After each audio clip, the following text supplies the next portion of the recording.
சோலைவனம் என்ற அழகான காட்டுல சோனாவும் அதன் மகன் ஜக்குவும் வாழ்ந்து வந்தார்கள். ஜக்கு, நீ பிறந்து 1 மாதம் ஆயிருச்சு. இனிமே நீ பறக்கிறதுக்கு கத்துக்கிறணும். வா, நான் உனக்கு பறக்கிறதுக்கு கத்துத்தரேன். அம்மா, எனக்கு பறக்கிறதுக்கு பயமா இருக்குமா? மேல இருந்து கீழே விழுந்துட்டுன்னா எனக்கு வலிக்கும். அதனால நான் பறக்க மாட்டேன். அட ஜக்கு, நீ மேல இருந்தெல்லாம் கீழே விழுக மாட்ட.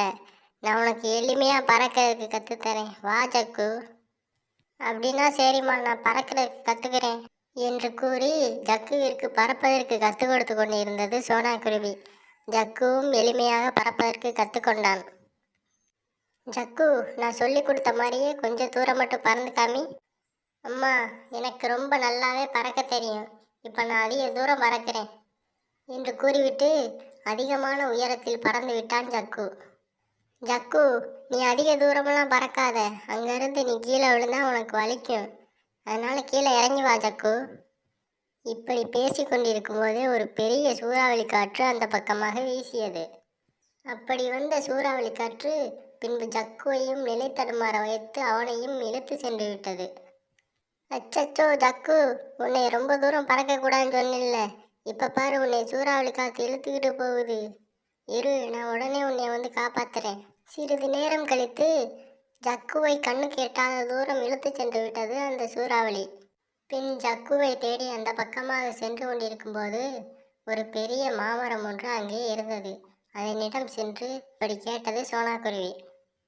மாமரமே, எனது மகன் ஜக்குவிற்கு நான் பறப்பதற்கு கற்றுக் கொடுத்து கொண்டிருக்கும் போது ஒரு பெரிய சூறாவளி வந்து அவனை இழுத்து சென்று விட்டது. அவனை இந்த பக்கம் எங்கேயாவது பார்த்தாயா மரமே? குருவியே, நான் கண்டிப்பாக உன் மகன் எந்த பக்கம் போனான்னு சொல்கிறேன். அதுக்கு முன்னாடி எனக்கு ஒரு சின்ன உதவி செய்வியா? என் மேலே இருக்க மாம்பழம் அனைத்தும் கனமாக இருக்குது. அதை மட்டும் கீழே பறித்து போடுறியா? சரிங்க மாமரமே, உங்கள் மேலே இருக்க அனைத்து பழத்தையும் இப்போ நான் உடனே பறித்து கீழே போடுறேன் என்று கூறிட்டு அந்த மாமரத்தில் இருந்த அனைத்து பழங்களையும் கீழே பறித்து போட்டது சோனாக்குருவி. எனது சுமையை போக்கியதற்கு மிகவும் நன்றி பறவையே. உனது மகன் இந்த பக்கமாக தான் சூறாவளி காற்றால் அடித்து செல்லப்பட்டான். வேகமாக சென்று உனது மகனை காப்பாற்று. வழியை காட்டியதற்கு மிகவும் நன்றி மரமே. நான் போய் எனது மகனை காப்பாற்றி விட்டு வருகிறேன் என்று நன்றியை கூறிவிட்டு அந்த மரம் சொன்ன திசையை நோக்கி சென்றது சோனாக்குருவி. அந்த பக்கமாக ஒரு வீடு இருப்பதை பார்த்து அந்த வீட்டின் அருகில் சென்றது சோனாக்குருவி. அந்த மரம் சொன்னதுபடி பார்த்தால் எனது மகன் ஜக்கு இந்த வீட்டில் தான் இருக்க வேண்டும் என்று நினைக்கிறேன்.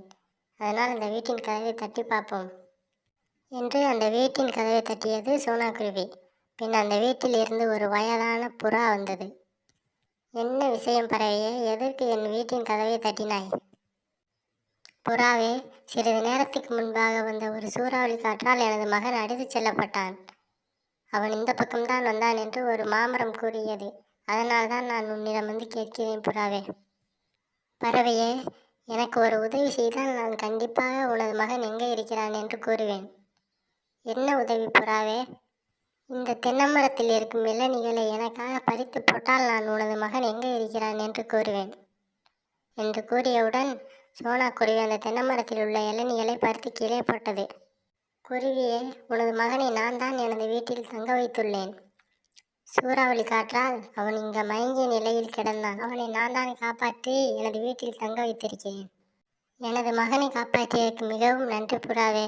உனக்கு என்ன உதவி வேண்டுமானாலும் என்னிடம் கேளு. நான் உனக்கு கட்டாயம் உதவி செய்வேன். அம்மா, இந்த புறா பாட்டி தான் என்னை நல்லா பார்த்துக்கிட்டாங்க. இவங்களையும் நம்ம வீட்டுக்கு கூட்டி போயிடுவோம்மா.